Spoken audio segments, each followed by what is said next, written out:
Hello everyone, நான் உங்கள் பாலா பேசுகிறேன்.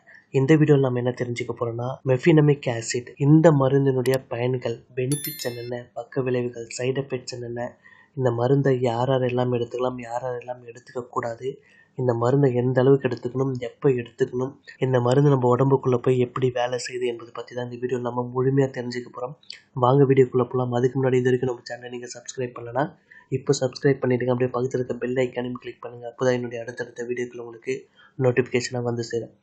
ஃபர்ஸ்ட்டு, இந்த மருந்தினுடைய பயன்கள், பெனிஃபிட்ஸ் என்னென்னதை தெரிஞ்சுப்போம். இந்த மருந்தை எதுக்காக பயன்படுத்துகிறாங்க அப்படின்னா, காய்ச்சல், தலைவலி, பல்வலி, உடல் வலி, தசைவலி, மூட்டு வலி, ஜாயிண்ட் பெயின் மற்றும் பீரியட்ஸ் டைமில் ஏற்படக்கூடிய பெயின், காது வலி, தொண்டை வலி, சோர் த்ரோட்டுக்கும் இந்த டேப்லெட்டை வலி நிவாரணியாக இந்த டேப்லெட் வந்து பயன்படுது. இந்த டேப்லெட் வலி மற்றும் காய்ச்சல் அப்புறம் இன்ஃப்ளமேஷன் இது எல்லாத்தையும் கண்ட்ரோல் படுத்த இந்த மருந்து பயன்படுது. அடுத்து, இந்த மருந்து எப்படி வேலை செய்யுது அப்படின்னா, நம்ம உடம்புல புரோஸ்டாகிலாண்டிஸ் என்ற ஒரு வகையான கெமிக்கல் வலி, காய்ச்சல், வீக்கம் ஆகியவற்றை ஏற்படுத்த உதவுது. இந்த மருந்து புரோஸ்டாகிலாண்டின் செய்யக்கூடிய அந்த வேலையை தடுக்குது, அதனுடைய செயல்பாட்டை குறைக்குது.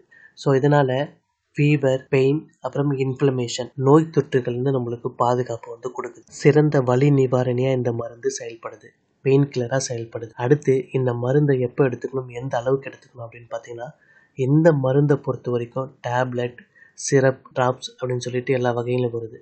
இது ஒவ்வொருத்தருடைய வயதுக்கேற்பவும், அவங்களுடைய நோயினுடைய தன்மைக்கேற்பவும், அவங்களுடைய டோசேஜ், மருந்துடைய டைமிங் எல்லாமே சேஞ்சஸ் ஆகும். ஸோ உங்களுடைய டாக்டருடைய அட்வைஸ் படி நீங்கள் உங்களுடைய மருந்துடைய டோசேஜ், அளவு, டைமிங்கில் எடுத்துக்கோங்க. இந்த மருந்தை பொதுவாக சாப்பிட்டதுக்கப்புறம் எடுத்துக்கிட்டீங்க அப்படின்னா வயிற்று எரிச்சலை வந்துட்டு குறைக்கிறதுக்கு யூஸாக இருக்கும். நீங்கள் சாப்பிட்டதுக்கு முன்னாடி எடுத்தீங்கன்னா வயிற்று எரிச்சல், அசிடிட்டி அதிகமாக இருக்கும்.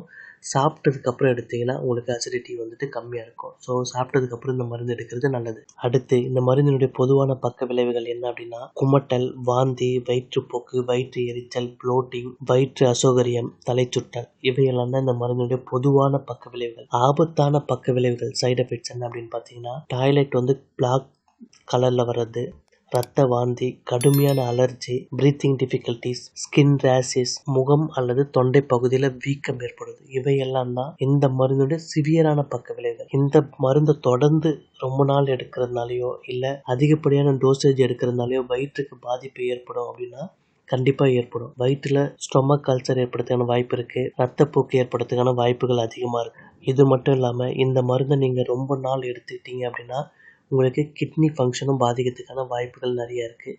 ப்ரெக்னென்சி டைமில் இந்த மருந்தை வந்து நீங்கள் பயன்படுத்தக்கூடாது. டாக்டர் ஆலோசனைப்படி மட்டும்தான் யூஸ் பண்ணணும்.